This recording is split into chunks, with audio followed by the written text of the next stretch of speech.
Hey everyone, and welcome. Today we're talking about something huge, one of the most important jobs any parent has, literally architecting your child's cognitive future. We're going to dive into the science that shows how the choices we're making right now can build a brilliant, resilient brain for our kids, one that's going to last them a lifetime.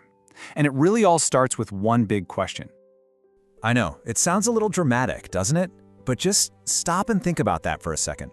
What if the small habits you're building in your home right now, at the dinner table, at bedtime, what if those are the literal building blocks for your child's brain health 50, 60 years from now? Okay, so here's the thing that might just blow your mind. We all tend to think of memory loss and cognitive decline as something that happens to us when we're old, right? But the research is crystal clear. The foundations for our adult brain health, for better or for worse, are being laid down right now in childhood.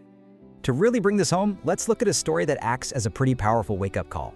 It shows just how early these problems can actually start to show up.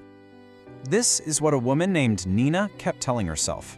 I mean, she was only in her 40s, but she was starting to forget things all the time. You know the feeling, losing her keys, searching for a word, walking into a room and having no idea why.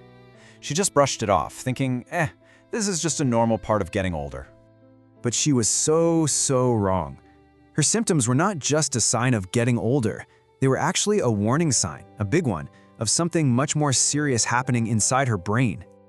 So Nina took this test. It's called the Montreal Cognitive Assessment, or MoCA for short, and she scored a 23. Now, to put that into perspective for you, any score between 19 and 25 is considered a sign of cognitive impairment. For a woman in her 40s, this was a massive red flag. Nina's story is pretty terrifying, right? But it's also a call to action. Because while none of us can change our genetics, we have an incredible amount of power over our lifestyle. So it's time to talk about how we can build what I like to call your child's brain armor. Get this, about a quarter of us, 1 in 4, carry a gene that increases our risk for Alzheimer's. And it can start affecting memory as early as our late teens. But, and this is the most important part, genes are not destiny. Your lifestyle is by far the most powerful tool you have. According to neurologist Dr. Dale Bredesen, the absolute key is prevention. He says that waiting for symptoms to show up means you've already lost the battle. It's like waiting for your house to be on fire before you decide to install a smoke detector. By building these brain-healthy habits in childhood, you are literally giving your child armor against a threat they might not even face for decades to come. All right, so where do we even begin building this armor? Well, the most powerful and immediate place to start is right on the dinner plate.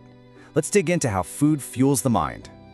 It really boils down to a pretty simple choice. On one side, you have the brain builders, a diet that's rich in plants, full of fiber, and packed with healthy fats. And on the other side, the brain harmers, things like ultra-processed foods, which studies now directly link to faster cognitive decline, along with all that extra sugar and simple carbs that just cause chaos with our blood sugar. Here is a really fun way to think about this.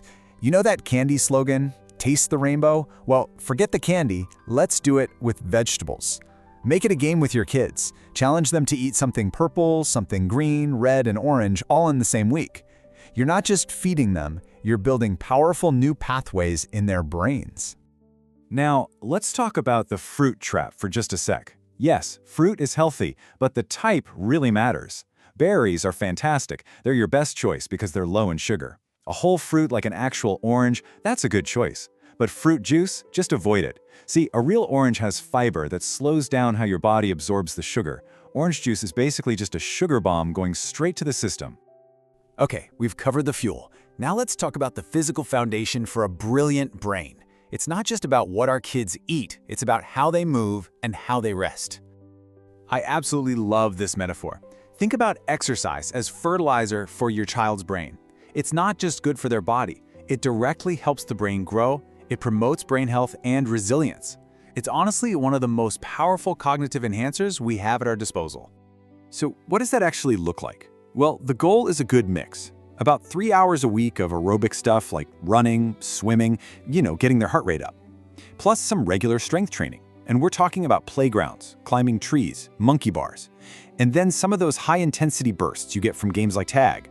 And hey, if you think there's no time, just try swapping 30 minutes of screen time for 30 minutes of movement. It's a game changer. And you know what all that exercise helps with? Sleep. which is totally non-negotiable for brain health. During those 7 to 8.5 hours of quality sleep, the brain is working overtime. Think of it like a nightly cleaning crew that comes in to detoxify, clear out all the junk, and file away memories from the day. Skipping that is like asking your kid to run on a dirty engine.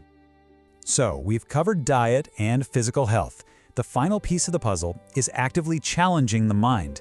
This is what builds a more flexible, adaptive brain. It's all about something called neuroplasticity, which is really just a fancy way of saying the brain has this amazing ability to rewire itself based on new experiences. Dr. Bredesen suggests a really simple framework for this. On a daily basis, make one small change to their routine, something as simple as taking a different route to school. Monthly, explore something new together, like a new type of book or a different kind of food. And once a year, try to tackle a really big new skill, like learning an instrument or a language. All these little challenges force the brain to build brand new connections. And hey, don't forget the power of just talking to people. Every single conversation with someone new is like a mini workout for the brain. It forces it to process new information, to adapt, to learn. Building that social flexibility builds cognitive resilience. Okay, I know, that was a ton of information, and it can definitely feel overwhelming, but it doesn't have to be. Let's break this all down into an immediate, super simple action plan. Look, the trick here is to not try to do everything at once. Just start here. 3 simple changes. Tomorrow, add 1 more colorful vegetable to dinner. After school, go for a 20-minute walk together. And tonight, just move bedtime 15 minutes earlier. That's it. These tiny changes can have a massive, massive impact over time. And please, remember, the goal here is progress, not perfection. You are building lifelong habits. It's the consistency of these small positive choices that adds up over time to build a truly brilliant and resilient brain for your child. So, we end right back where we began. The brain your child is going to have decades from now is literally being built today, at your dinner table, on the playground, and in their bedtime routine. You have the blueprint in your hands. So, are you ready to start building?